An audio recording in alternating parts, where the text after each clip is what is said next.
بسم الله الرحمن الرحيم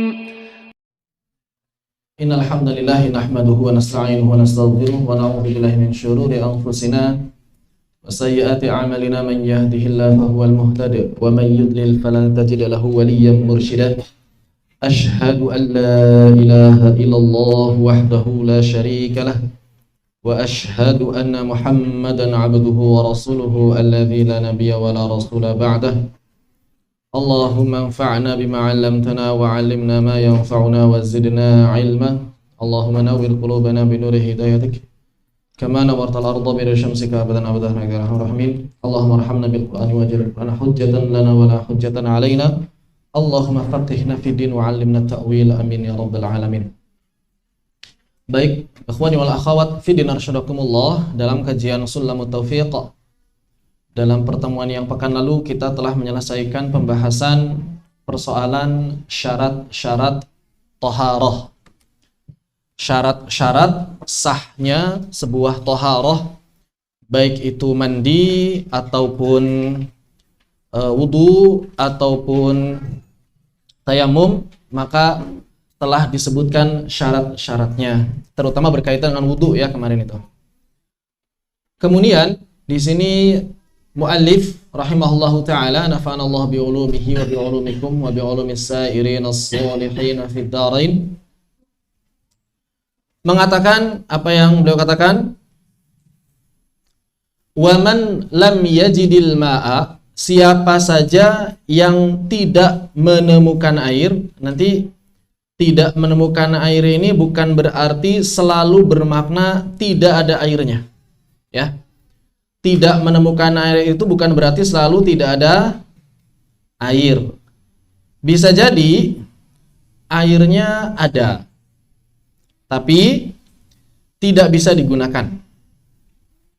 Atau airnya ada, tapi kita tidak bisa menggunakan. Ada airnya tidak bisa digunakan, atau ada airnya kitanya tidak bisa menggunakan. Maka ini juga masuk dalam keadaan orang yang boleh tayamum. Makanya di sini dikatakan wa man lam yajidil ma'a, siapa saja yang tidak menemukan air,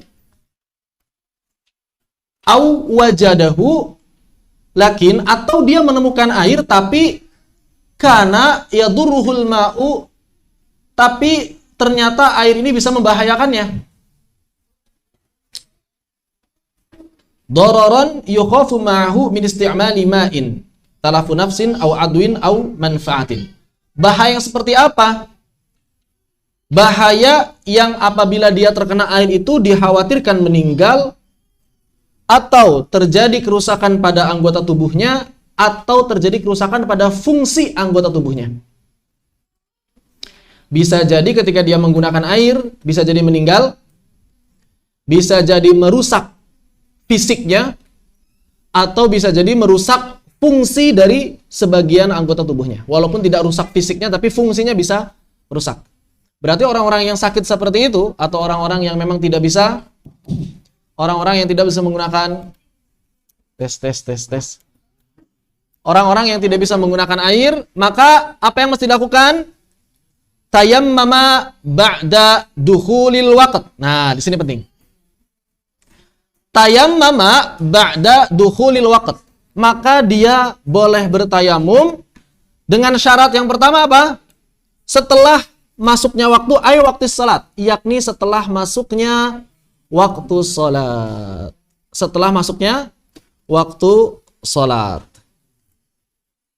Walau majmu'atan jam'a taqdimin in faragha minha qabla dukhuli waqti tsaniyah. Walaupun berupa salat yang dijamak takdim, jika ia telah selesai dari salat yang pertama sebelum masuk waktu salat yang kedua. Jadi kalau konteksnya memang niat jamak takdim, maka sebelum salat yang kedua. Begitu ya. Sebelum salat yang kedua. Gimana?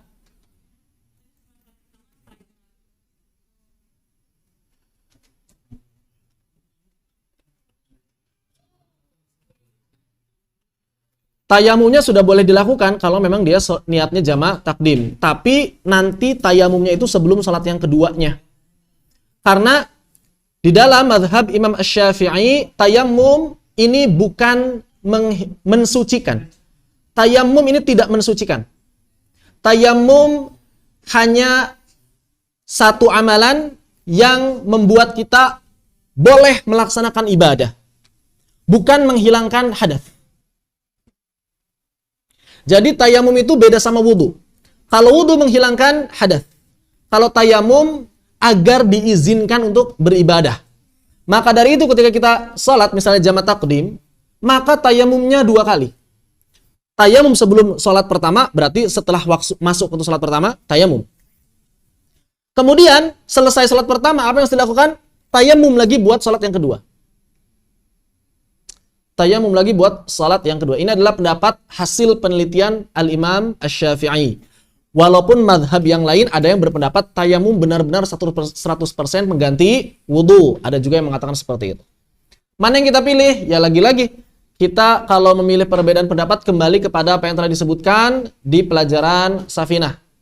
Di pelajaran dasar-dasar fiqih sebelum masuk Safinah kemarin, ya. Ada 5 cara. Yang pertama adalah tarjih. Kalau kita mampu. Kalau tidak mampu maka pilih pendapat jumhur, mayoritas ulama. Kalau tidak mampu meneliti pendapat jumhur maka pilih salah satu imam mujtahid. Kalau tidak bisa memilih dan menentukan imam mujtahid maka pilih pendapat yang lebih selamat. Ya berarti 2 atau lebih sulit. Ya. Yang lebih bertentangan dengan hawa nafsu. Yang lebih selamat intinya. Tapi kalau pendapat yang lebih selamat ini sangat berat sampai tidak bisa diamalkan, baru pilih pendapat yang terakhir yang paling ringan di antara pendapat-pendapat yang ada. Tapi jangan langsung pilih yang paling ringan. Harus berurutan. Dan tayamum 2 kali lebih selamat. Karena para ulama yang mengatakan tayamum sekali tidak melarang kalau mau tayamum 2 kali. Sebagaimana kita wudu. Boleh nggak misalnya kita wudu setiap waktu sholat padahal dalam keadaan masih suci? Boleh, bahkan dianjurkan. Bahkan dianjurkan. Saya tadi habis wudu, habis selesai sholat zuhur sampai asar belum batal. Tapi sekarang pengen wudu lagi aja deh. Tajdidul wudu khair. Memperbaharui wudu adalah sebuah kebaikan. Tidak masalah. Begitu ya.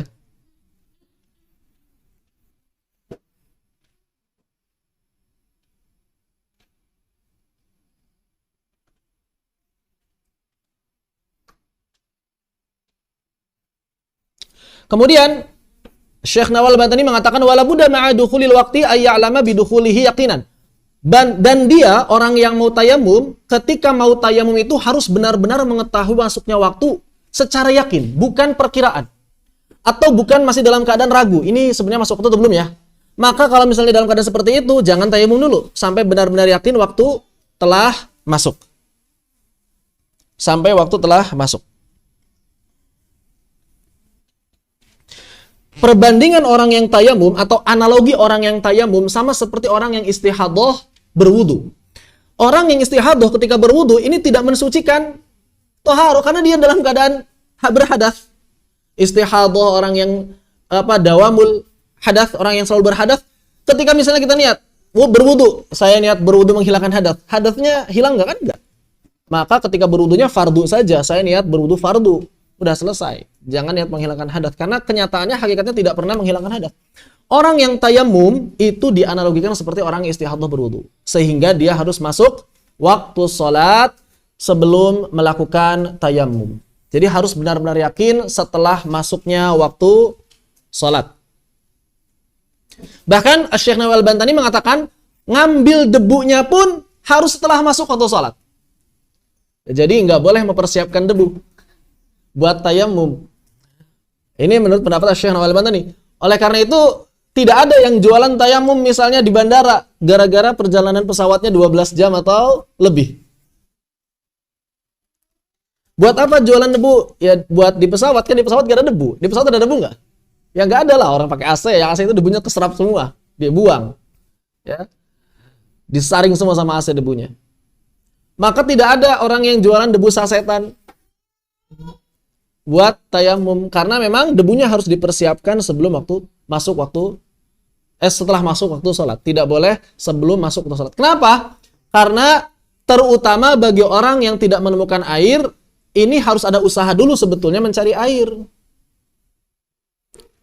Ya, harus ada usaha dulu mencari air di qaryah. Kalau zaman sekarang qaryah ya kurang lebih mungkin sekitar kecamatan lah ya. Jadi kalau misalnya di sini nggak ada air, tapi insya Allah di sini sekali lagi di sini nggak mungkin nggak ada air karena danau masih banjir. Ya. Misalnya di satu tempat nggak ada air, maka dia harus nyari tahu dulu di sana masih ada air nggak. Yang sekiranya kita ke sana dengan waktu santai, waktu sholatnya masih tersisa panjang, maka datangi. Tapi kalau sudah di luar qaryah atau tempatnya sangat jauh sehingga ketika kita ke sana dengan jalan santai itu waktu sholatnya mepet, maka silakan langsung tayamum saat itu juga. Jadi dia harus ketika masuk waktu sholat dan tidak ditemukan air, maka dia harus ada usaha terlebih dahulu. Jangan langsung bertayamum. Sebagian orang bermudah-mudah dalam tayamum. Ini tidak boleh. Ya, baik. Kemudian Syekh Al-Albani mengatakan, falau tayammama au akhadha turaba syakkan fi dukhulil waqti lam yasiha tayammumuhu. Kalau dia bertayamum atau mengambil debunya sebelum masuk waktu salat atau dalam keadaan ragu, ini waktu salat sudah masuk atau belum, maka tidak sah tayamumnya. Wa in sadafahu afada dzalika ramli fi syarhi hadiyatin nasih. Demikian keterangan ulama. Meskipun secara kebetulan dia ragu masuk atau belum, tapi kebetulan memang sudah masuk waktu, maka demikian juga tidak sah tayamumnya sebagaimana keterangan dari Al-Imam Ar-Ramli dalam kitab Syarah Hadiyatun Nasih. Al-Imam Ar-Ramli adalah mujtahid mazhab generasi kedua. Mujtahid mazhab generasi pertama itu adalah Al-Imam An-Nawawi dan Al-Imam Ar-Rafi'i. Tapi kalau ada perbedaan pendapat antara Imam An-Nawawi dengan Imam Rafi'i, Imam Nawawi dengan Imam Ar-Rafi'i, maka diambil pendapatnya Al-Imam An-Nawawi. Generasi kedua, mujtahid madhab generasi kedua adalah Al-Imam Ar-Ramli dan Al-Imam Ibnu Hajar. Al-Imam Ar-Ramli dan Al-Imam Ibnu Hajar. Cuma di sini para ulama beda pendapat, mana yang lebih utama untuk diambil pendapatnya kalau mereka beda. Kalau tidak khilaf ya, mudah-mudahan tidak keliru, ulama Mesir itu lebih memilih Ar-Ramli, ulama Yaman lebih memilih Ibnu Hajar. Ibnu Hajar siapa di sini? Ibnu Hajar Al-Haytami. Kalau kita sebut nama Ibnu Hajar itu pasti Al-Haytami. Kalau Ibnu Hajar Al-Asqalani, Al-Hafidh Ibnu Hajar. Bedakan ya. Dan ini beda generasi. Lebih senior mana? Lebih senior Al-Asqalani. Karena Ibnu Hajar Al-Asqalani itu kakek gurunya Ibnu Hajar Al-Haytami. Urutan guru nih, Ibnu Jazari, Ibnu Katsir. Kalau mau di atasnya lagi Ibnu Taimiyah, Ibnu Katsir, Ibnu Jazari, Ibnu Hajar Al-Asqalani, Zakaria Al-Ansari, di bawahnya Zakaria Al-Ansari, Ar-Ramli dan Ibnu Hajar Al-Haytami. Jadi Ar-Ramli sama Ibnu Hajar ini dua-duanya murid dari Syekhul Islam Zakaria Al-Ansari. Di bawahnya mereka siapa? Di bawahnya lagi siapa? Al-Imam Jalaluddin As-Suyuti. Ibnu Taimiyah, Ibnu Katsir, Ibnu Jazari, siapa lagi? Ibnu Hajar Al-Asqalani, kemudian Zakaria Al-Ansari, kemudian Ar-Ramli dan Ibnu Hajar Al-Haytami. Di bawahnya lagi siapa? Jalaluddin As-Suyuti. Tapi Al-Imam As-Suyuti menarik nih. Walaupun beliau belajar langsungnya itu ke ulama-ulama generasi Syekhul Islam Zakaria Al-Ansari juga generasinya Ibnu Hajar, namun As-Suyuti ketika masih bayi sudah dapat ijazah dari Ibnu Hajar Al-Asqalani. Jadi dari buyut gurunya sudah dapat ijazah waktu kecil. Jadi ketika Ibnu Hajar Al-Asqalani sudah sepuh, mengijazahkan kepada Al-Imam Jalaluddin As-Suyuti. Masih bayi, baru lahir. Bahkan sebagian ulama mengatakan belum 2 tahun umurnya, udah dapat ijazah. Jadi sanadnya itu udah lewat 2 generasi. Sanad riwayah ya. Kalau diroyahnya enggak, kalau diroyahnya ke Ibnu Hajar dan Ar-Ramli. Jadi pentingnya kita mencari ulama-ulama sepuh supaya sanadnya tinggi. Jadi dari sisi sanad, Imam Suyuti sejajar dengan Syekhul Islam Zakaria Al-Ansari. Karena sama-sama murid dari Ibnu Hajar Al-Asqalani. Dari sisi sanad, dari sisi riwayah. Dua-duanya. Mahruk. Imam As-Suyuti memang terkenal orang yang banyak gurunya. Kemana-mana. Makanya beliau ini termasuk ulama yang multi talenta. Punya kitab tafsir. Punya kitab Ulumul Quran. Ulumul Qurannya itu paling lengkap. Di situ ada tajwid, ada qiraat, ada asbabun nuzulnya, nasikh mansukhnya. Luar biasa kan? Punya kitab lughah, punya kitab fiqih, punya kitab usul fiqih, punya kitab balaghah. Al-Imam As-Suyuti itu luar biasa. Ya. Hampir setiap cabang ilmu ada kitabnya. Itu Al-Imam As-Suyuti. Walaupun memang ringkasan-ringkasan rata-rata ya. Terutama kalau cabang ilmu luas seperti tafsir, ya beliau kan enggak sempat selesai ya menulis tafsir. Jadi beliau menulis tafsir dari belakang An-Nas sampai Al-Kahf. Sampai Al-Kahf belum selesai dilanjutkan oleh Al-Imam Jalaluddin Al-Mahalli. Itu dari awal Al-Fatihah sampai Al-Kahf. Bismillahirrahmanirrahim. Antum harus familiar dengan nama-nama ulama. Jangan bingung, ini ulama ini siapa ya? Ulama ini siapa ya? Ulama ini siapa ya? Jangan bingung dengan nama-nama para ulama. Baik.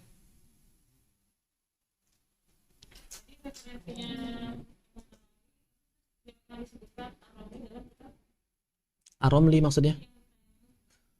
Al-Imam Ar-Ramli dalam kitab Hadiyatun Nasih. Hadiyatun Nasih. Al-Imam Ar-Ramli ini ya. Ada Imam Nawawi, ada Syekh Nawawi Al-Bantani. Ini juga jangan sampai keliru. Al-Imam Nawawi itu ulama, ya udah kita kenal semuanya ya, Imam Nawawi. Penulis At-Tibyan, penulis Riyadhus Shalihin ke Riyadhus Shalihin, kemudian penulis Arba'in, Syarh Muhadzab dan lain sebagainya. Kalau Syekh Nawawi Al-Bantani itu ulama Indonesia, ulama kontemporer ya, belum lama. Mungkin sekitar 4 atau 5 generasi. Bahkan mungkin 3 atau 4 generasi ya. Syekh Nawawi Al-Bantani. Cucunya masih ada soalnya, cucunya Syekh Nawawi Al-Bantani masih ada. Ya kan? Jadi kiai di Jadi kiai di Banten. Baik, kita lanjutkan. Kemudian syarat berikutnya wazawalin najasah alati la yu'fa anha. Ini berarti kalau ada tanda kurung begini apa? Tambahan. Asli dari naskahnya ini. Wazawalin najasah. Jadi harus membersihkan najis terlebih dahulu. Kalau membersihkan najisnya boleh nggak sebelum waktu sholat? Ya boleh. Yang masuk waktu sholat itu cuma 2. Ngambil tanahnya, ngumpulin tanahnya, dan tayamumnya. Adapun tayamumnya mesti dilakukan setelah membersihkan najis terlebih dahulu. Jadi kalau ada najis-najis, cek dulu nih kita. Cek dulu semua ada najis di badan. Jangan sampai masih ada najis yang tersisa. Najisnya najis apa? Maka di sini dijelaskan allati la yu'fa anha, najis yang tidak dimaafkan. Karena najis ada 2. Ada najis yang dimaafkan, ada najis yang tidak dimaafkan. Hukumnya. Jadi jangan katakan ini tidak najis. Bukan, ini seperti tafkhim nisbi. Kalau kita analogikan dalam tajwid seperti tafkhim nisbi. Dia tafkhim tapi nisbi. Dia najis tapi dimaafkan. Seperti misalnya najis yang dimaafkan itu adalah bangkainya hewan yang tidak mengalir darahnya. Atau darah diri sendiri. Kalaupun agak banyak selama dia luka ya. Luka. Jadi sekitar lukanya tidak masalah. Di situ yang dalam kurungnya ada nggak, Ustaz? Nggak ada ya? Ya, berarti naskah aslinya memang tidak ada. Betul. Min jami'il badan. Jadi dari badan kita harus dibersihkan terlebih dahulu. Harus dibersihkan terlebih dahulu. Bagaimana cara membersihkan najis kalau tidak ada air?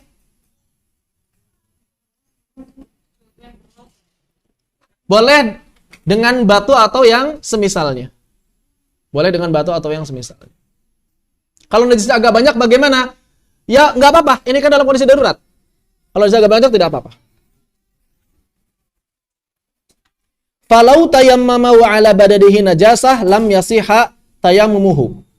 Kalau dia bertayamum dan di badannya masih terdapat najis, maka tidak sah tayamumnya sebagaimana fatwa dari Ar-Ramli. Sebagaimana fatwa dari Ar-Ramli.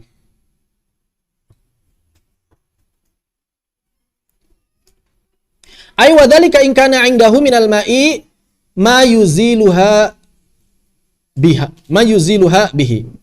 Yakni jika ia mempunyai air, misalnya dia punya air, cukup buat menghilangkan najis, cukup buat berwudu. Pertanyaan, kita bersihkan najisnya pakai sesuatu selain air dan kemudian berwudu dengan air, atau kita bersihkan najisnya dengan air, kemudian kita tayamum.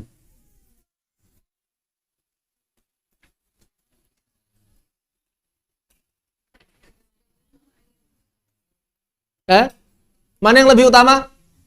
Air buat bersihkan najis atau buat wudu?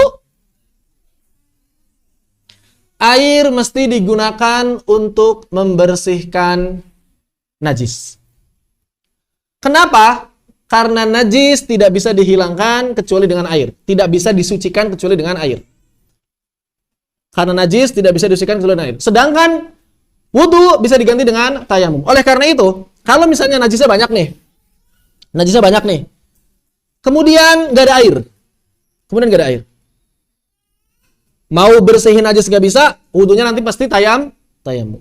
Maka najisnya secara zat boleh dibersihkan dulu. Sunnah atau dianjurkan dibersihkan. Secara zatnya dibersihkan dulu.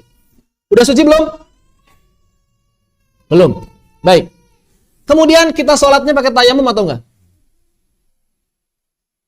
Kan kata Imam Ar-Romli, kalaupun tayamumnya enggak sah, percuma dong. Kata Ibnu Hajar, saudara seperguruannya Romli, antum harus tetap tayamum dan harus tetap sholat. Terutama apabila khawatir waktunya habis dan antum nggak bisa membersihkan najis, nggak bisa berwudu. Lalu apa yang mesti dilakukan? Ketika antum sudah bisa membersihkan najis dan sudah bisa berwudu, atau seminimalnya membersihkan najis, sudah bisa membersihkan najis, maka antum wajib mengulang sholat antum. Jadi sholat yang tadi adalah sholat lihurmatil waqt saja, istilahnya. Sholat untuk menghormati waktu. Sholat agar dosa kita gugur. Kewajiban kita gugur dan kita tidak berdosa. Itu maksudnya sholat lihurmatil waqt. Sholat dalam keadaan kita masih belum sah buat sholat sebetulnya. Kan ada najis belum sah buat sholat. Tayamumnya menurut Imam Ramli batal, percuma juga. Terus kita sholat. Ngapain sholat? Mungkin ada orang berpikir begini, terus ngapain ente sholat? Orang udah nggak sah pasti sholatnya juga. Bukan. Kalau antum memilih tidak sholat dan kemudian masuk waktu sholat berikutnya, maka antum berdosa. Kenapa? Karena antum lalai. Termasuk yang lalai. Tapi kalau antum sholat, antum tidak berdosa. Hanya saja nanti wajib diulang ketika dalam kondisi yang benar-benar sah melaksanakan sholat. Nah, ini sholat lihurmatil waqt namanya. Cara sholatnya bagaimana? Sesuai dengan sholat fardu biasa. Niatnya pun niat sholat fardu biasa, nggak apa-apa. Cuma nanti wajib i'adah, wajib diulang. Wajib i'adah, wajib diulang. Dipahami? Baik. Ya, silakan.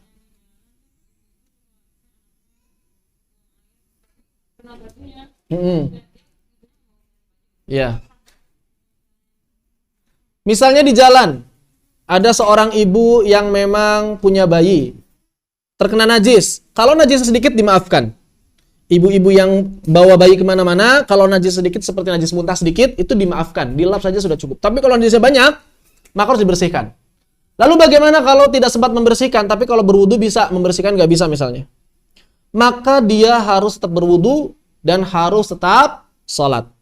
Namun, ketika sudah bisa membersihkan pakaiannya, dia harus mengulang sholatnya. Pahami? Sama seperti orang yang sholat fardu sambil tidak sempurna rukunnya. Entah tidak menghadap kiblat, entah tidak berdiri, entah rukuknya tidak sempurna, sujudnya tidak sempurna, padahal dia sehat. Bukan orang yang sakit. Misalnya sholat di mana? Sholat di kendaraan. Mau itu di becak, mau itu di motor, mau itu di mobil, kereta, pesawat, sama saja. Maka orang yang sholat dalam keadaan seperti itu, sholat fardu ya. Kalau sholat sunnah boleh duduk, boleh tidak sempurna. Kalau dia dalam keadaan sholat tidak memenuhi rukun-rukunnya padahal dia sehat, maka sholatnya dinilai istilahnya belum ada. Dia baru menggugurkan kewajiban saja. Tidak berdosa. Lihurmatil waqt. Terhitungnya lihurmatil waqt. Jadi kalau antum misalnya perjalanan naik bus 12 jam, berangkat jam 5 sore, sampai jam 5 pagi, ini kan nggak mungkin, kecuali kalau supirnya paham ya. Kalau saya sih biasanya kalau ke Jawa, supirnya paham sih jam 12 itu pasti. Saya sering ke Jawa naik bus, berangkat jam 5 sore, sampai Jawa jam 5 pagi, itu jam 12 atau jam 1, supirnya berhenti di rumah makan. Walaupun kita nggak dapat kupon makan. Ya supirnya dapat kupon makan soalnya, dimakan sendirian, curangnya. Tapi ada juga bus yang menyediakan kupon makan. Maka makan. Tapi sebelum itu maka orang-orang yang sadar pasti akan sholat. Dan itu sholatnya bukan lihurmatil waqt, karena ada musolanya besar. Bahkan bisa mandi dulu kalau nggak enak badannya itu. Karena istirahatnya lama setengah jam. Kalau yang ikhwan itu ya mandi cukup 5 menit, 10 menit. Nggak tahu kalau akhwat nggak bisa kayaknya kayak gitu. Kalau akhwat paling wudhu sama sholat udah mepet kayaknya waktunya. Apalagi ditambah mau makan. Jadi bisa wudhu dulu, bisa sholat sempurna, dijama maghrib dan isya. Dengan syarat sebelum berangkatnya niat jama isya. Tapi kalau misalnya bukan bus, misalnya apa? Misalnya kereta ada nggak istirahatnya? Ada, setiap stasiun, paling 5 menit. Paling lama 10 menit. Antum mau sholat di musola, ketinggalan kereta. Ya kalau misalnya yakin nggak ketinggalan, silakan. Di pinggir itu ya. Atau misalnya di tengah kereta, di tengah, kalau yakin nggak akan ada yang mengganggu. Tapi kiblatnya kan belum tentu pas arah kereta. Kalau kiblatnya berhadapannya pas di samping kereta, gini ke dinding kereta gitu ya, kan nggak bisa. Madep ke kursi nggak bisa sempurna sujud, nggak bisa sempurna. Harus keluar kereta dulu. Kalau misalnya keluar kereta dulu, yakin nggak nih? Yakin nggak keretanya bakal berangkat sebelum kita selesai? Wah, repot kalau begitu. Maka yang gampang kalau seperti itu bagaimana? Sudah berwudu secara sempurna di kereta, bisa nggak berwudu secara sempurna? Bisa, apalagi kalau keretanya bisnis, ya eksekutif, lebih bisa lagi karena kamar mandinya besar, bukan besar, bagus, dan ada air. Kereta ekonomi ada air nggak? Ada. Pesawat ada air nggak? Ada. Kata siapa nggak ada? Ada. Bahkan disediain cangkir di toilet pesawat. Ya, karena saya sering naik pesawat. Yang udah pernah naik pesawat kayak gitu ada cangkir. Pernah ke toilet pesawat nggak? Ada cangkirnya. Kan kecil, tapi masih bisa berwudu dengan sempurna. Butuh 3 atau 4 cangkir nggak masalah. Kalau misalnya kita nggak bisa sempurna dalam artian pakai sunnah segala macam, yang fardunya aja. Pakai cangkir pertama buat wajah. 3 kali selesai. Cangkir kedua buat tangan. Ya, cangkir ketiga buat nggak pakai cangkir, rambut basahin saja langsung dari keran. Kemudian cangkir ketiga buat kaki. Selesai. Sempurna itu wudunya. Terus sholatnya bagaimana? Kan sholatnya nggak sempurna. Ya sholatnya sebisanya, semampunya. Duduk, kalau di kereta duduknya, kalau di pesawat. Maka kemudian sholatlah semampunya. Namun sholatnya di situ kita sebetulnya sah belum secara ada. Belum kan? Karena kita sehat, sholatnya duduk, rukunya nggak sempurna, sujudnya nggak sempurna. Maka setelah turun dari kereta atau setelah turun dari pesawat dan keadaannya sudah luang, antum wajib mengulang sholat yang tadi di kereta atau di pesawat. Begitu. Boleh nggak sholat di kereta di pesawatnya dijamak? Boleh. Dikosor? Boleh, karena antum dalam perjalanan. Jadi sholatnya di kereta 3 sama 2 misalnya kalau maghrib sama isya. Setelah turun, antum masih dalam safar ya sudah diulangnya 3 sama 2 juga. Tidak masalah. Begitu. Yang penting jangan mengira bahwa sholat fardu itu boleh sambil duduk. Ini pendapat jumhurul ulama, tidak boleh sholat fardu sambil duduk atau kehilangan salah satu rukun padahal kita mampu. Nggak boleh. Ya, yang boleh itu sholat sunnah. Nabi belum pernah ditemukan hadisnya sholat fardu sampai duduk. Nabi itu kalau naik unta, kemudian tiba sholat fardu, apa yang beliau lakukan? Meletakkan untanya dan sholat menghadap unta. Unta dijadiin sutroh. Turun. Nabi turun sama sahabat jamaah. Tapi kalau sholat sunnah, beberapa sahabat sering menyaksikan Nabi sholat sunnah di unta. Di atas unta, tidak masalah. Tapi kalau sholat fardu, turun. Orang Indonesia kadangkala lebih memilih buat telat sholat daripada sholat di pinggir jalan. Karena di sini memang budayanya sholat itu harus di musola. Ini budaya yang kurang bagus sebetulnya. Jadi kalau ada sholat pinggir jalan itu aneh. Kalau misalnya di Eropa, di Amerika, sholat pinggir jalan, pertama memang musolanya jarang di sana. Yang kedua, mereka paham yang namanya bumi itu semuanya adalah masjid bagi kita. Kenapa kita ragu? Misalnya, pernah terjebak kemacetan nggak? Waktu antum misalnya pulang kerja atau pulang kuliah atau pulang sekolah jam 5 sore. Baru keluar dari kampus atau dari sekolah jam 5.15, jam setengah 6. Terjebak macet. Wah, ini macet itu macet benar-benar pol. Tak, diem. Wah, ini kalau misalnya terusin macet nggak akan keburu isya. Sudah turun dulu aja minggir, sholat. Sholat di mana? Ya sholat di situ. Pasti adalah tukang air mineral buat wudu, pasti ada. Kalau dalam keadaan macet itu pasti ada, ya. Air mineral macet itu ya. Kemudian tukang asongan, rokok dan sebagainya itu pasti ada. Lontong, tahu, kalau macet itu pasti ada kan? Ya, pasti ada. Tinggal beli air, sholat di pinggir jalan. Kan kotor. Itu tidak kotor. Debu itu tidak, walaupun kotor harfiah. Walaupun kotor, zatnya tidak bersih, tapi suci. Tidak masalah. Nah, tapi kan di situ suka banyak ayam, suka banyak kucing. Ada kotorannya nggak di situ? Nggak ada, udah selesai. Jadi jangan mengira-ngira sesuatu yang memperberat kita. Di trotoar kan bisa sholat. Tapi jarang orang Indonesia sholat di trotoar. Biasa mikir, masjid mana sampai enggak ada sampai isya, masjid mana gitu. Ini nggak boleh begitu. Jadi nunggu-nunggu, kecuali kalau sudah diniatkan jamak. Tapi kan kita nggak safar, nggak boleh jamak. Masalahnya begitu, ya. Jadi kalau dalam keadaan sempit seperti itu sudah sholat pinggir jalan saja. Sholat pinggir jalan saja, begitu. Allah Ta'ala alam. Jadi ini harus membersihkan najis terlebih dahulu. Kemudian yang ketiga, harus mengetahui arah kiblat. Jadi jangan sampai sudah tayamum nggak tahu kiblatnya kemana. Harus tahu dulu kiblatnya. Jadi sebelum tayamum itu siap-siap. Najisnya mesti dibersihkan, kiblatnya mesti ditentukan. Kiblatnya di mana nih? Kalau misalnya ada orang sholat menghadap kiblat dan kiblatnya keliru, kemudian diketahui dan waktu sholat masih ada, maka diulang sholatnya. Dan orang yang berijtihad ke arah kiblat tertentu, kemudian berbeda ijtihad dengan orang lain. Yang satu ke sana, yang satu ke sini. Kiblatnya. Enggak kok ke sana kiblatnya, enggak kok sini kiblatnya. Kemudian, ya sudah kalau gitu kita jamaah aja deh. Cuma berdua misalnya di hutan misalnya gitu ya.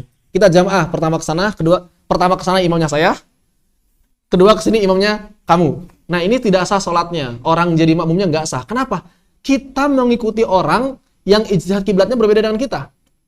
Kita mengikuti orang yang batal sholatnya menurut kita, ya nggak boleh, nggak sah. Orang yang salah kiblat itu batal. Tapi kalau hanya beda geser sekian derajat itu enggak. Ke barat, emang barat, cuma baratnya barat ke kanan sedikit atau barat ke kiri sedikit. Nah, itu kan yaitu masalah ijtihad yang ringan. Jadi tidak masalah kalau perbedaan ijtihad seperti itu. Sah sholatnya. Tapi kalau sudah barat sama utara, barat sama selatan, utara sama timur, apalagi utara dengan selatan, barat dengan timur, maka ini sudah tidak sah sholatnya. Kalau berjamaah ya. Tapi kalau misalnya antum berjamaah, kayaknya kurang ke kanan sedikit deh, kurang kanan. Nah, itu nggak masalah itu. Tetap sah sholat antum, jangan ragu. Yang penting masih ke arah barat kan kiblatnya. Iya, ya sudah sah insyaallah. Kalau di Indonesia kan yang penting masih ke arah barat, iya. Jadi selama masih ke arah barat, sholatnya sah. Kalaupun kurang-kurang dikit menurut kompas. Kalau misalnya kita ragu nih ke arah barat, kemudian kalau misalnya di kompas harusnya ke kanan sedikit. Kita ragu. Mendingan tetap ke barat atau mendingan dilebihkan kanannya? Mendingan tetap ke barat. Karena begini, para ulama berbeda pendapat mengenai arah kiblat. Apakah dia mesti harus langsung berhadapan dengan Ka'bah atau cukup mengarah ke Ka'bah? Misalnya Ka'bahnya ini, misal, ya Ka'bah nggak bulat ya. Misal, permisalan. Misal Ka'bah di sini nih, Ka'bah. Kemudian antum sholat dengan cara seperti ini, berjejer makmumnya jauh kan? Misalnya antum di sini nih, Ini kan Ka'bah. Kemudian kan kalau yang harusnya berjalan segini ya.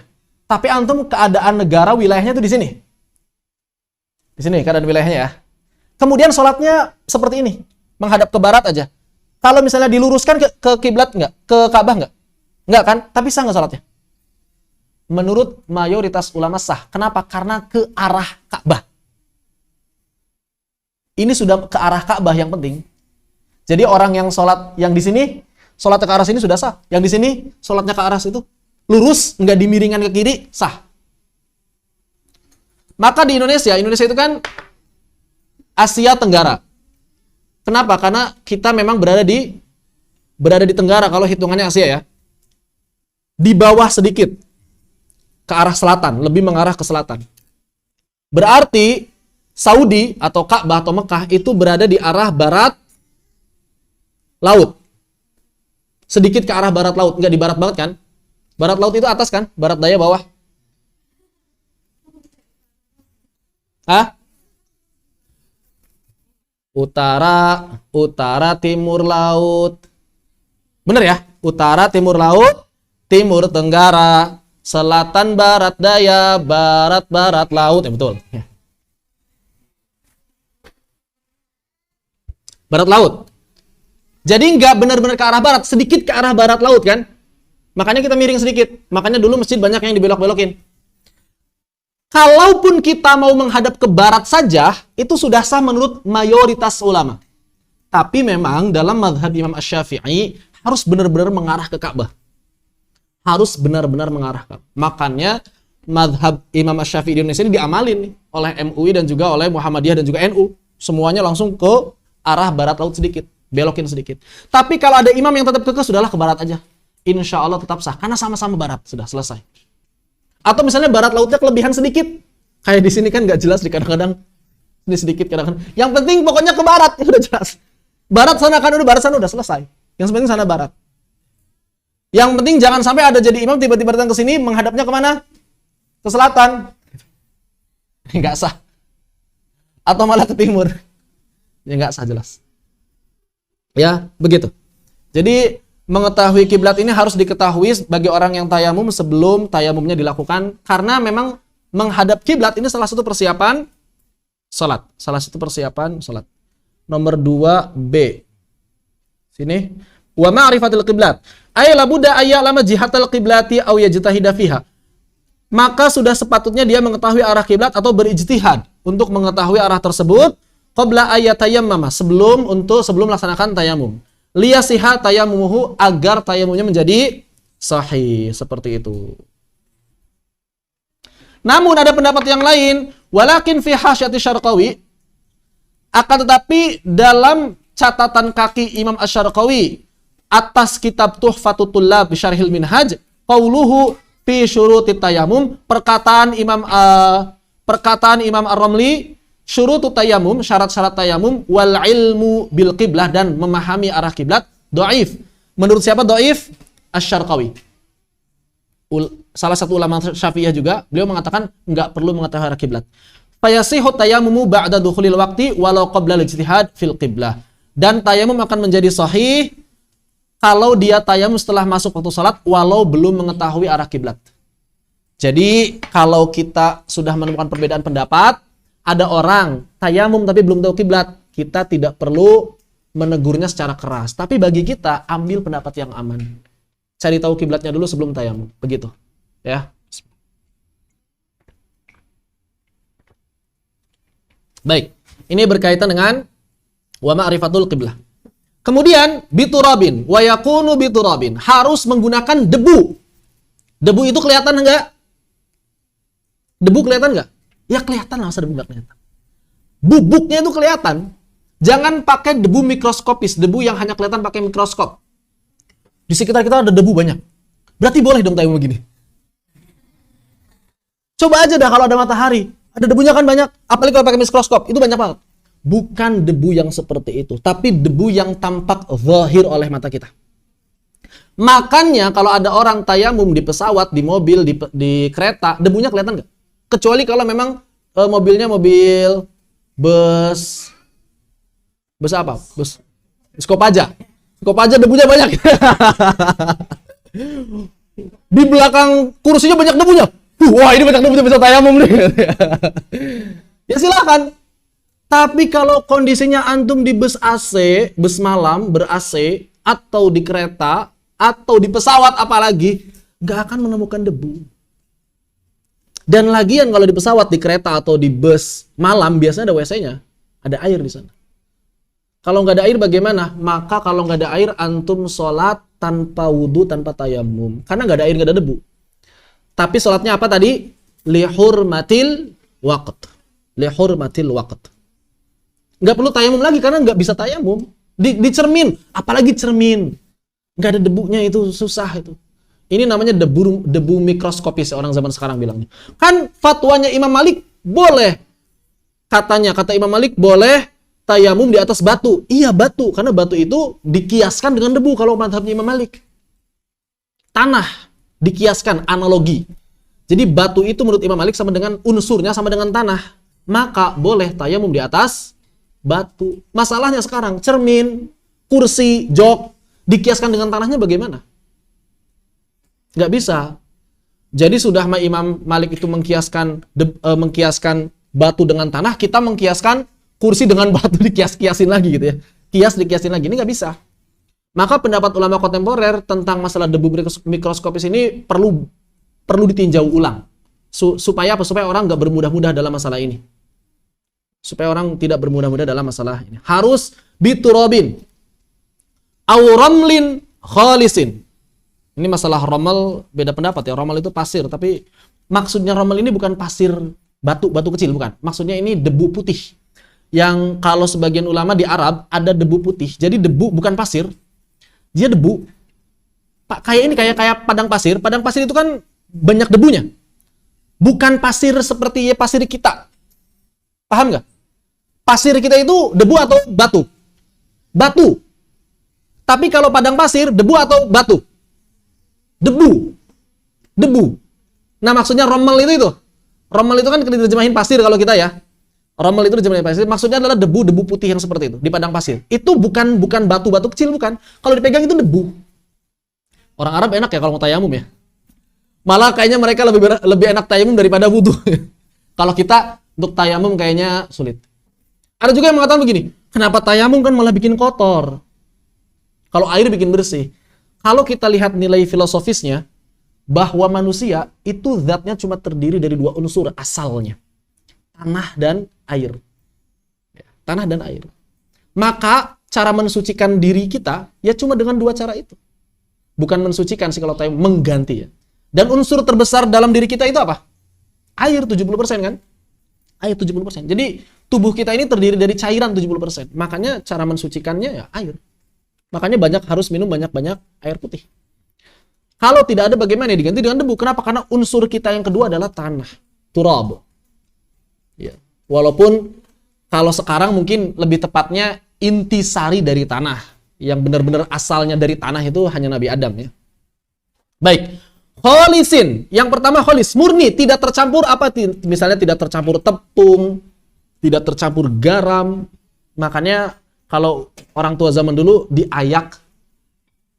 Kalau mau tayamum itu ngambil debu kan tercampur sama pasir tuh biasa kalau di Indonesia rata-rata debu itu ya banyak batu kerikil kecil-kecil, maka diayak. Disaring diayak itu.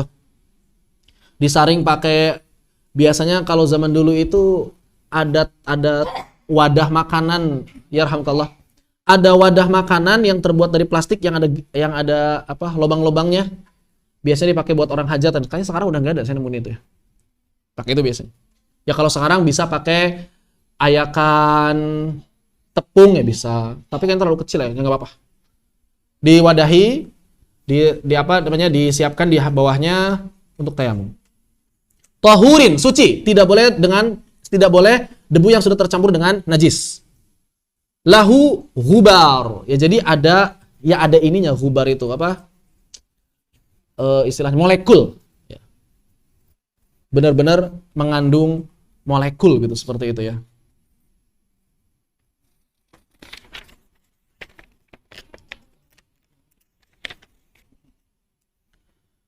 Ghubar itu seperti tepungnya, maksudnya benar-benar tampak begitu. Itu namanya ghubar. Ghubar. Jadi harus seperti itu. Makanya kalau pasir itu ada ghubarnya nggak? Nggak ada, makanya nggak sah kalau pasir. Jadi harus ghubar. Harus ghubar. Debu-debu halus. Jadi benar-benar tampak debu-debu halusnya. Itu namanya ghubar. Kemudian bagaimana cara tayamum? Ya ini tadi masalah syarat tayamum. Bagaimana cara tayamum? Fil wajhi wal yadain. Cukup mengusapkan debu tersebut pada wajah dan kedua telapak tangan. Wajahnya batasnya sama dengan ketika batas berwudu dan tangannya juga sama dengan ketika batas berwudu. Ketika mengusap wajah disunahkan melepas cincin. Sunnah, ketika mengusap wajah disunahkan melepas cincin. Tapi ketika mengusap tangan, wajib dilepas cincin, jam tangan, gelang, semuanya wajib dilepas. Cincin, jam tangan, gelang wajib dilepas semuanya. Bagaimana caranya? Caranya adalah yurattibuhuma bidorbatain. Secara tertib wajah dulu baru tangan dengan 2 kali tepukan. Jadi nggak sekali. Pertama buat wajah, kedua buat tangan. Dan ada unsur memindahkan debu. Ada unsur memindahkan dari tempat debu dan ke wajah atau ke tangan. Sehingga kalau misalnya ada angin, ada debu banyak, kita niatin tayamum deh, nggak bisa. Karena tidak ada unsur memindahkan. Jadi, debu yang sudah disiapkan tadi, kita pindahkan dengan tangan. Kalau begitu kan, kalau misalnya langsung begitu, di wajah pasti kotor kan, maka boleh ditiup. Karena ini hanya diusap, bukan bukan dimendokin gitu, bukan. Boleh ditiup dulu, sehingga debu yang tersedia di tangan ini yang diusap. Atau misalnya ditepuk. Begitu. Yang jatuh dulu, hubarnya itu nggak perlu harus nempel banyak. Begitu. Debunya harus ada semuanya di jari-jari. Kemudian kita tiup. Hanya yang menempelnya saja kita usapkan di wajah-wajahnya seukuran wajah yang kita biasa usap saat wudu. Dan juga bagian jenggot kalau ada halus ya. Selesai. Oke. Langsung dipindahin ke tangan boleh nggak? Nggak. Mustakmal. Jadi harus sapuan yang kedua. Selesai. Bagaimana caranya supaya nggak mustakmal di 2 tangan ini? Begini, tempel terus. Tempel, jangan lepas. Karena kalau lepas jadi mustakmal kan? Di sini masih ada kan debunya kan? Buat tangan kiri, maka jangan dilepas. Jangan dilepas. Tuh, nggak lepas. Begitu ya. Karena kalau lepas mustakmal. Selesai ya. Kalau misalnya antum begini, mustakmal. Ininya gimana? Itu lagi Allah gitu ya. Ini nggak praktis, Dalam mazhab Imam Syafi'i sampai siku. Dan ini dipakai dalam sekali sholat. Bagaimana kalau setelah sholat pengen ibadah sunnah? Pengen apa? Pengen ba'diyah atau pengen baca Al-Quran, maka tidak apa-apa. Kalau buat ibadah sunnah boleh. Walaupun niat tayamumnya untuk sholat. Jadi niatnya bagaimana? Niatnya untuk sholat saja. Nah, niat tayamum supaya bisa sholat dalam hati. Begitu ya. Bidorbatain alal aqal, seminimalnya dengan 2 tepukan. Jadi nggak boleh 1 kali tepukan. Biniyatin istibahati fardis shalah. Ya, begitu. Dengan niat agar bisa melaksanakan sholat fardu. Makanya sekali sholat fardu, sekali tayamum. Tapi kalau sisanya mau melaksanakan amalan sunnah, boleh. Tidak boleh 1 tayamum buat 2 sholat fardu.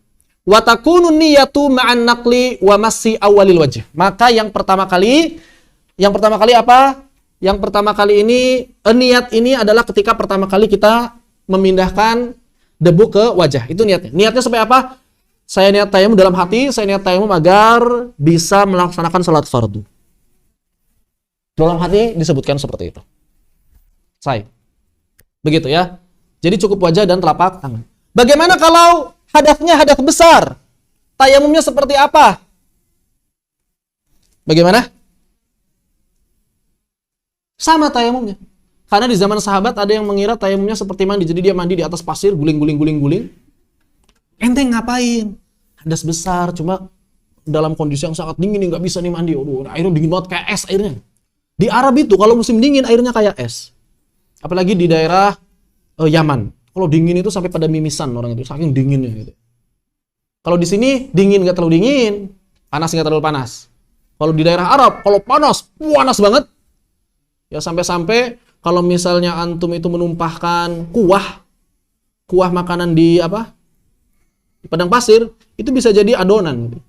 Adonan kayak genteng, kering langsung.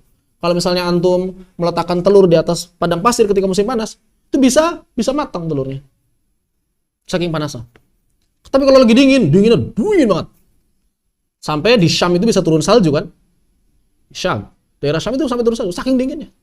Bisa sampai negatif sekian derajat. Bukan lagi 0 derajat, bisa sampai negatif sekian derajat. Di sini nggak pernah. Di sini paling dingin itu paling 24, paling panas paling 36. Di Saudi bisa sampai 40 atau 45 kalau lagi panas-panas banget. Yang pernah beberapa tahun lalu ketika mobil banyak bannya meleleh itu ya, itu sampai 45 derajat. Gak kira. 38 saja itu luar biasa panasnya di muka itu. 38 itu. Saya pernah waktu di Madinah itu 38, 39. Wah, muka itu panas banget. Itu apalagi waktu setelahnya ternyata tahun berikutnya 42 sampai 45. Ngeri. Alhamdulillah kita tinggal di daerah Khatulistiwa. Dititipkan oleh Allah di tengah-tengah Khatulistiwa, jadi nggak terlalu dingin, nggak terlalu panas. Seperti itu berkaitan dengan tayamum. Ya, jadi la biniyati rafil hadathi wala biniyati tayamum wahda. Jadi nggak boleh niatnya niat tayamum, nggak boleh niatnya niat mengangkat hadas, karena tidak seperti itu dalam mazhab Imam Asy-Syafi'i. Wallahu taala a'lam.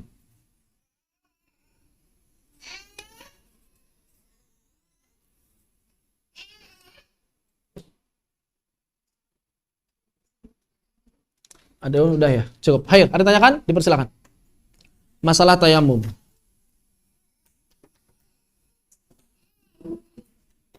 Yang utama niatnya itu sejak pertama kali memindah, sejak pertama kali menentukan, diniatin tuh. Langsung niat terus niatnya itu langgeng sampai selesai mengusap wajah. Kalau misalnya niatnya itu putus, jadi hilang, tiba-tiba kita pikirannya melayang kemana gitu ya. Tiba-tiba melayang di bagian antara pemindahan debu dan usapan pertama wajah, maka tidak masalah menurut Imam Ar-Ramli. Tidak masalah. Jadi nggak batal niat. Yang penting langsung disambung lagi niat. Begitu ya. Karena memang yang utama itu niatnya ketika plek di wajahnya. Cuma lebih utama sudah pertama kali diniatkan sejak menyentuhkan debu. Nah, sudah niatkan, udah niat mau tayamum. Untuk supaya bisa sholat terus dalam hati. Ya Allah supaya bisa sholat, ya Allah supaya bisa sholat. Begitu ya. Khair. Walhamdulillahirabbil alamin. Mudah insyaallah ya tayamum ya. Tapi kayaknya nadir ya kalau di Indonesia jarang akan diamalkan ini masalah tayamum. Orang Indonesia kebanyakan tayamum itu tayamum nekat. Ya itu tayamum di mobil kan. Saya sering melihat ada orang ngapain tayamum di mobil. Enggak sah, tayamum juga percuma kan. Tayamum di kereta, tayamum di pesawat, ini enggak sah. Tayamumnya enggak sah. Dan yang lebih parahnya lagi, mereka ketika sholat enggak diulang sholatnya. Udah aja sholat. Dengan tayamum yang tidak sah, melakukan sholat yang rukun-rukunnya tidak terpenuhi. Dan mereka menganggap sudah selesai. Nah ini bahaya. Ini bahaya. Begitu ya. Agama Islam kan mudah ya, mudah. Tapi jangan memudah-mudahkan sendiri. Ya mudahnya itu antum nggak berdosa insya Allah dengan sholat lihurmatil waqt. Nggak dipaksa nyari air, nggak dipaksa nyari debu. Silakan sholat semampunya, tapi nanti diulang. Begitu ya. Wallahu ta'ala a'lam. Baik. Kalau misalnya baru tahu sekarang bagaimana, tidak masalah. Di sini sudah masuk waktu Isya, izin live dulu. Silahkan. Kalau misalnya kita dulu ikut pendapat sebagian ustadz yang mengatakan seperti itu, kemudian sekarang taunya begini, kalau mau mengulang silahkan, kalau tidak juga tidak apa-apa. Karena ini adalah bagian dari ijtihad perjalanan menuntut ilmu kita, tidak masalah. Ya, tidak masalah. Beda dengan orang yang nggak sholat, karena nggak ada ulama yang berijtihad boleh nggak sholat, nggak ada. Ya, orang meninggalkan sholat sejak baligh, baru tobat, apa yang mesti dilakukan? Qadha sholatnya. Aduh, mendingan nggak tobat ya, dosa terus saya. Mendingan mana? Qadha semampunya. Karena dia nggak sholat. Ada nggak ulama yang bilang boleh nggak sholat? Nggak ada. Bukan ijtihad itu. Itu kebodohan. Maka harus diulang. Kenapa harus diulang? Kafarah buat bayar dosa kesalahan masa lalu. Begitu. Kafarah. Menurut pendapat siapa? Menurut pendapat 4 mazhab. Ada nggak ulama yang mengatakan boleh nggak diqadha? Ada. Terus antum mau pilih satu ulama daripada para ulama besar. Begitu ya. Akhir.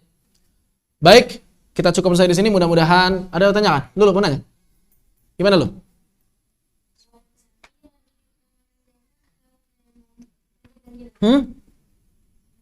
Lebih utamakan jamaah atau tayamum? Musafir. Lebih utamakan jamaah dengan sempurna daripada tayamum nggak sempurna. Tayamumnya bisa sempurna sih, tapi bisa juga sebenarnya jamaah nanti. Jamaah. Karena berwudu itu adalah hukum asal taharah. Selama bisa berwudu, utamakan berwudu. Nanti di jamaah aja deh. Soalnya kalau jamaah bisa berwudu, ya sudah, nanti jamaah saja. Ya, seperti itu. Jadi daripada harus tayamum, mendingan nunggu nanti sudah pasti ada air nanti di sana. Ya sudah, nunggu saja. Begitu ya. Jadi tidak perlu kemudian kita tayamum, kemudian nanti di sana sholat berikutnya enggak. Jadi langsung saja niat jamak takhir. Kenapa? Karena kita yakin nanti setelah itu ada air. Jadi hukum asal toharoh dengan air.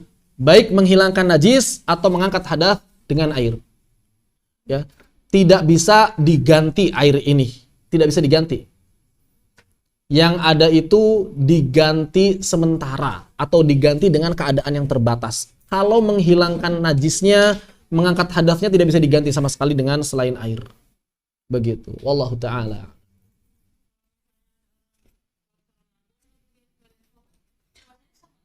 Ada orang puasa Ramadan, dia meninggalkan sholat, puasanya sah tidak? Sah menurut mayoritas ulama. Terus kan dia berdosa. Tidak setiap dosa langsung membatalkan puasa. Tidak setiap dosa itu otomatis membatalkan puasa. Begini, ghibah, fitnah, berbohong, dosa bukan? Puasanya batal nggak? Enggak menurut mayoritas ulama, tapi menurut Imam Az-Zuhri batal sholatnya, batal puasanya. Berbohong ketika puasa membatalkan puasa. Ini menurut Imam Az-Zuhri. Tapi menurut mayoritas ulama nggak batal. Jadi tidak setiap maksiat itu langsung otomatis membatalkan puasa. Ada orang lagi puasa terus kemudian membunuh. Batal nggak puasanya? Enggak. Tapi dosa nggak? Ya dosa lah. Membunuh itu mau di dalam puasa mau di luar puasa dosa sama. Bahkan ketika di dalam bulan Ramadan bisa jadi dosanya lebih besar. Tapi tidak mempengaruhi keabsahan puasanya. Begitu ya. Jadi tidak ada kaitan antara dosa dengan keabsahan puasa. Begitupun sholat. Tidak setiap maksiat membatalkan sholat. Memang ada ya orang lagi sholat maksiat. Ada misalnya apa? Membaca Al-Fatihah sengaja pakai lahan jali yang tidak mengubah makna. Misal dia baca Bismillahirrahmanirrahim supaya orang-orang tahu secara nahwu boleh dibaca itu misalnya. Ya nggak boleh. Haram dia. Dosa. Tapi sholatnya batal tidak? Tidak. Karena tidak mengubah makna. Tidak merusak makna. Secara nahwu bisa, tapi secara sanad tidak bisa. Secara riwayah tidak bisa. Secara ilmu qiraat tidak bisa. Secara fikih dia haram. Namun sholatnya tetap sah. Begitu. Ya. Wallahu ta'ala alam. Ada lagi tanyakan? Cukup? Baik. Kalau tidak ada yang tanyakan, kita akhiri sampai di sini. Fa aqulu qouli hadza wa astaghfirullah li wa lakum subhanakallahumma bihamdik asyhadu an la ilaha illa anta astaghfiruka. Assalamualaikum warahmatullahi wabarakatuh. رب زدني منك علما وأنلني منك فهما قم إلى العلم هلما وابتغ المجد مهما وابتغ المجد